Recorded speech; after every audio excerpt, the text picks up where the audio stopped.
Buenos días chicos, ¿cómo están? Espero se encuentren bien.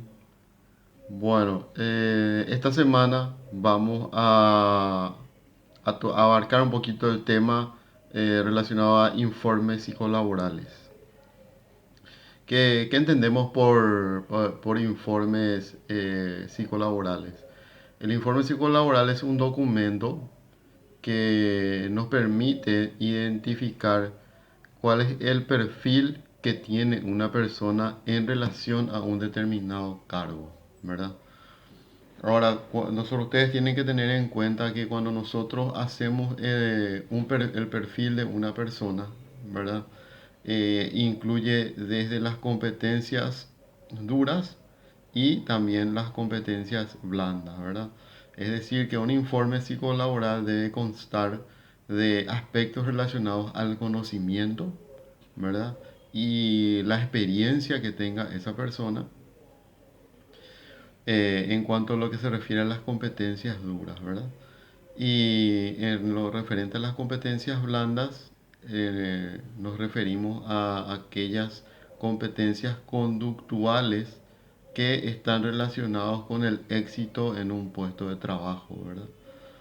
Entonces, cuando hablamos de competencias conductuales, nos podemos, y si vamos al ejemplo, nos podemos referir a trabajo en equipo, proactividad, relacionamiento interpersonal, iniciativa, eh, liderazgo, ¿verdad?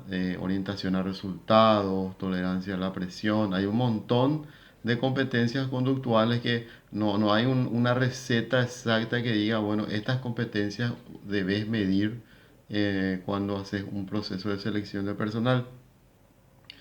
Porque realmente las competencias conductuales y también de conocimientos, ¿verdad? Están ligados a la necesidad del cargo y también a la filosofía de la empresa. O sea que cuando voy a medir conductas, tengo que saber cuál es la cultura de la organización y así también cuáles son las conductas que son factores de éxito para ese puesto de trabajo, ¿verdad? Entonces, como les iba diciendo, un informe psicolaboral consta de aspectos obviamente los datos personales de la persona, aspectos relacionados al conocimiento y los aspectos relacionados a la experiencia laboral que tiene esa persona, ¿verdad? Después ya vemos las competencias soft, ¿verdad? Que son las blandas, en donde están aquellas competencias conductuales, ¿verdad? O más bien rasgos de personalidad que nosotros vamos a ir relacionando con las competencias conductuales que se necesitan en ese puesto de trabajo.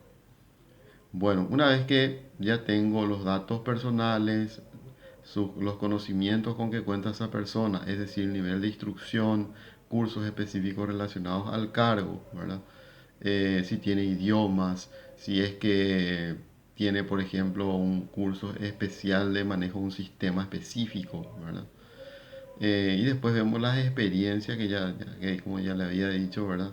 Que generalmente en un informe, cuando hablamos de experiencias laborales, se colocan desde la última experiencia laboral que está teniendo esa persona y luego va para atrás.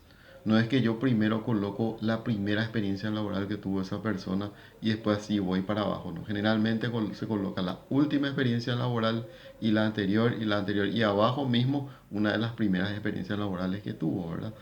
Generalmente se estila a colocar las experiencias en una brecha de más o menos entre 8 a 10 años, ¿verdad? O sea que si yo, por ejemplo, tengo una experiencia laboral de más de 10 años atrás, ya no amerita que esté en un informe psicolaboral porque ya lo que hice acá 10 años, hoy en día como que ya no, posiblemente ya no sea muy relevante para la necesidad de un puesto de trabajo ahora, ¿verdad? Entonces, como les decía anteriormente, una vez que tengo todo lo que tenga que ver con conocimiento, experiencia y las competencias conductuales, ¿verdad? El siguiente punto que debe tener el informe laboral son las referencias laborales. Hoy en día ya no se utilizan las referencias personales, sino que más bien se utilizamos las referencias laborales. Es muy importante que cuando ustedes hacen un informe psicolaboral y hagan las referencias laborales, que puedan tener al menos 2 referencias por cada empresa en donde estuvo la persona. Y lo ideal que esas referencias, una le haya brindado recursos humanos y la otra la persona que haya sido su jefe directo, ¿verdad?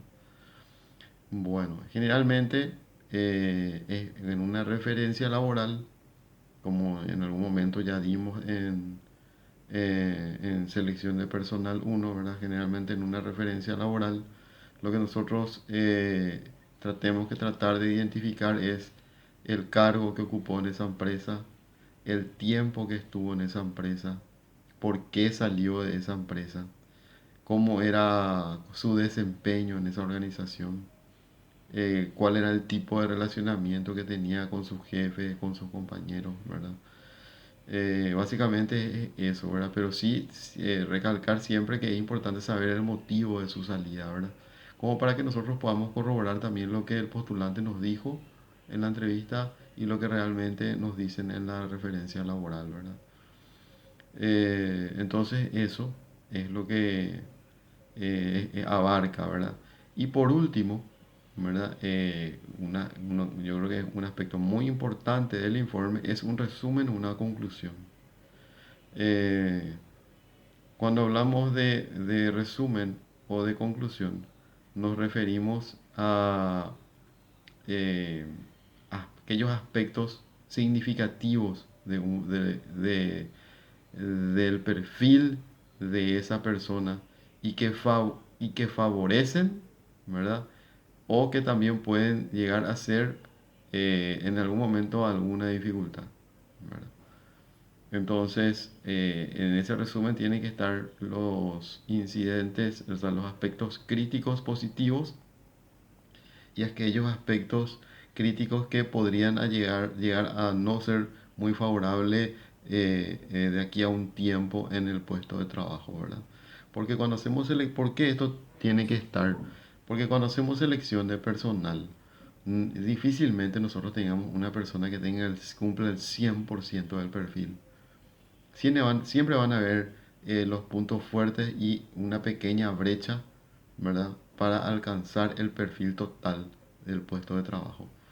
Y eso es recomendable porque ya una persona que cumpla 100% del perfil o supere, ya no, probablemente ya no se sienta muy motivado por ese puesto de trabajo, ¿verdad? Entonces es muy importante de que siempre haya una pequeña brecha, que el recursos humanos tenga que trabajar esa brecha para que pueda desarrollarse esa persona dentro del puesto de trabajo, ¿verdad? Bueno, entonces las bases nos referimos a datos personales, experiencia, área de conocimientos, em, como les dije, las competencias conductuales, ¿verdad? Eh, y también tenemos lo que se refiere a las referencias laborales y un resumen o una conclusión, ¿verdad? Hay un punto muy importante, ¿verdad? Que cuando hablamos de aspectos conductuales, también podemos ir relacionando los tests intelectivos que le tomamos a la persona, ¿verdad? Porque si bien el test intelectivo, la inteligencia general, es una capacidad para resolver problemas, se traduce en esa conducta, ¿verdad? Así también los niveles de atención, concentración, se refieren a la rapidez y precisión para realizar tareas que impliquen detalles o atender varios detalles en forma simultánea. Así como también la memoria se traduce en un manejo preciso de la información, ¿se entiende? En una conducta. Entonces, es importante que cuando nosotros redactemos estos aspectos, tengamos en cuenta la manera de expresarnos. Así como también otros aspectos conductuales, como les cité hace rato, iniciativa, trabajo en equipo. Siempre que nosotros hagamos un informe psicolaboral, recuerden que lo que nosotros hacemos es una evaluación rápida. No es una evaluación psicolaboral en un proceso de selección de personal, no es un diagnóstico. Porque para hacer un diagnóstico se requiere ya eh, de un componente clínico en donde haya varias citas y nosotros realmente en un día le tomamos los test, le aplicamos, le entrevistamos. Entonces lo que nosotros tenemos son indicadores de conducta. Hacemos un pronóstico a futuro de una posible conducta. Entonces cuando nosotros vamos describiendo eso, tenemos que tener en cuenta, y como está en el material que les pasé, nunca tenemos que afirmar, nunca tenemos que decir es una persona extrovertida, no. Probablemente sea una persona extrovertida, tiende más a la extroversión, proyecta un buen nivel de productividad, ¿verdad? Es probable que trabaje bien ante situaciones de presión, tiende a posiblemente, ¿verdad? Son las terminologías que se deben utilizar en un informe psicolaboral. Así también es muy importante que cuando eh, hacemos un informe psicolaboral que no utilicemos terminologías coloquiales, como también no utilicemos terminologías muy rebuscadas o terminologías técnicas, ¿verdad? Lo que tienden muchos colegas de repente es a colocar en un informe, he visto varios informes, en donde por ejemplo dice, presenta un estrés postraumático, ¿verdad? O presenta rasgos, problemas psicosomáticos. Por ejemplo, presenta rasgos paranoides. O sea, el informe no lo va a leer siempre otro psicólogo. El informe psicolaboral no es para ustedes. El informe psicolaboral es para el dueño de una empresa, para el gerente, para el jefe, que no siempre es psicólogo. Entonces el informe tiene que tener un vocabulario correcto, pero sencillo a la vez, que todos puedan interpretar.